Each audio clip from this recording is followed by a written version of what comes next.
5ই জানুয়ারি সন্দেশখালীতে অভিযানে যাওয়া ইডির অফিসারদের উপরে যারা হামলা করেছেন সেই শেখ শাহজাহানের অনুগামীদের সবাইকে বের করবে সিবিআই। পাতালে লুকিয়ে থাকলেও সিবিআই কেচোর মতন বের করবে। শুক্রবার 8ই মার্চ এই মন্তব্যই করলেন বিজেপির রাজ্য সভাপতি সুকান্ত মজুমদার। এদিন সুকান্ত মজুমদার বলেন, সিবিআই কাউকে ছাড়বে না। মাটিতে লবণ জল দিলে যেমন মাটির ভিতরে থাকা কেঁচোগুলো হুড়হুড় করে বেরিয়ে আসে, তেমন এরাও জেলে ঢুকবে। সুকান্তবাবু বলেন যে শাহজাহান যেমন ইডির ফোন ল্যাপটপ ভাঙার নির্দেশ দিয়েছিলেন, তেমন সিবিআই এর উচিত শাহজাহানের অনেক কিছু ভাঙা। শুক্রবার শিবরাত্রি উপলক্ষে কলকাতার ভূ কৈলাস মন্দিরে পুজো দেন সুকান্তবাবু। এরপর সাংবাদিকদের মুখোমুখি হয়ে তিনি বলেন, সেদিন যারা যা করেছিল তাদের সবাইকে পাপের শাস্তি ভোগ করতে হবে। পাতালে লুকিয়ে থাকলেও তাদের টেনে বের করা হবে। কেঁচো যেমন মাটির তলায় লুকিয়ে থাকলে নুন জল দিলে বেরিয়ে আসে, তেমনি সিবিআই এমন নুন জল দেবে যে সব কিলবিল করে বেরিয়ে আসবে।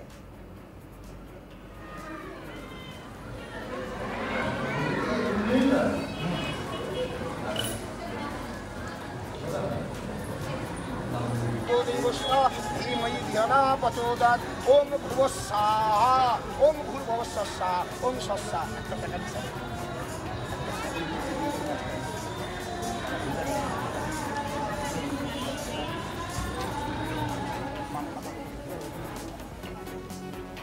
কি বলছেন সুকান্ত মজুমদার, শোনাবো। দেখুন, সেদিন যারা যা করেছিল তাদের সবাইকে পাপের শাস্তি ভোগ করতে হবে। পাতালে লুকিয়ে থাকলেও তাদেরকে টেনে বের করা হবে। যেমন কেঁচো যখন মাটির জমিতে থাকে লবণ জল দিয়ে দিলে হুড়ুর করে বেরিয়ে আসে, দেখবেন সিবিআইয়ের কাছে ওরকম যন্ত্র আছে। এমন লবণ জল দেবে হুড়ুর করে সব বেরিয়ে আসবে এবং জেলে ঢোকার জন্য ব্যস্ত হয়ে পড়বে। বুঝতেই পারছেন দলের অবস্থা কি। ওনার দলের লোকই যদি ওনাকে ফাঁসিয়ে থাকে, মহিলারা তাহলে কোন দলের? মহিলারা যে ক্যামেরার সামনে বলছে যে শেখ শাহজাহান এই কাজ করেছে, তাহলে সেই দায়টা কার? মাননীয় মুখ্যমন্ত্রী এখন নির্লজ্জের মতো শেখ শাহজাহানকে সাপোর্ট করে যাচ্ছে, আমরা দেখছি। মহিলা দিবসের দিনও দেখছি, তার আগে আগের দিন নাটক দেখলাম। প্রসঙ্গত, সন্দেশখালী কাণ্ডে ধৃত শেখ শাহজাহানকে স্বাস্থ্য পরীক্ষা করাতে জোকার ইএসআই হাসপাতালে নিয়ে যায় সিবিআই। শুক্রবার 8ই মার্চ সকালে শেখ শাহজাহানকে হাসপাতালে নিয়ে আসা হয় কড়া নিরাপত্তায়। এদিন হাসপাতালে ঢোকার মুখে শাহজাহানের চোখে মুখে ছিল অনেকটাই উদাসীনতা, আগের মতন তার হাবভাব পুরো গায়েব। এই পার্থক্যটা বেশ নজর কাড়ে। রাজনৈতিক মহলের অনুমান, রাজ্য সরকারের সিআইডি হেফাজতে বেশ আরামে জামাই আদরেই ছিলেন শেখ শাহজাহান, তাই তার শরীরের ভাষাতে সেই ছাপ ছিল স্পষ্ট। গ্রেফতারির পর আদালতে তোলার সময় কার্যত অনেক রিল্যাক্স দেখাচ্ছিল তাকে, এমনকি হাত নাড়তেও দেখা গিয়েছিল সন্দেশখালীর এই দোর্দণ্ড প্রতাপ নেতাকে। প্রশ্ন উঠছে, তার মানে কেন্দ্রীয় তদন্তকারী সংস্থা সিবিআই এর হেফাজতে যেতেই কি রীতিমতন ভয় কুঁকড়ে গিয়েছে শাহজাহান? অন্তত শুক্রবার শাহজাহানের বডি ল্যাঙ্গুয়েজ দেখে সেটাই মনে হয়েছে। প্রসঙ্গত, 5ই ফেব্রুয়ারি হাইকোর্ট নির্দেশ দিলেও দুদিনের টালবাহানার পর বুধবার শেখ শাহজাহানকে নিজেদের হেফাজতে পায় সিবিআই। এদিকে ভবানী ভবনে প্রায় 2 ঘন্টা বসে থাকার পর শেখ শাহজাহানকে নিজেদের হেফাজতে পায় সিবিআই।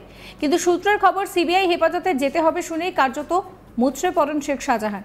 শেষ পর্যন্ত নথি হস্তান্তর হওয়ার পর তাকে কিন্তু সিবিআই হেফাজতেই যেতে হয়।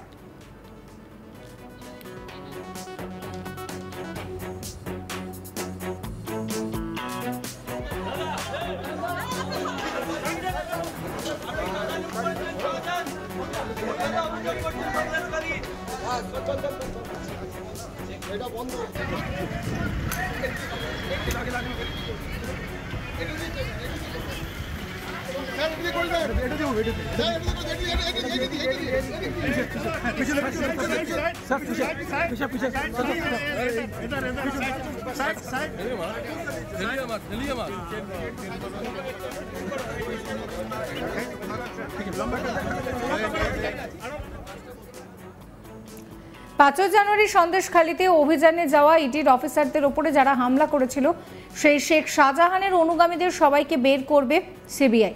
পাতালে লুকিয়ে থাকলেও সিবিআই কেঁচোর মতো বের করবে। শুক্রবার 8ই মার্চ এই মন্তব্যই করলেন বিজেপির রাজ্য সভাপতি সুকান্ত মজুমদার।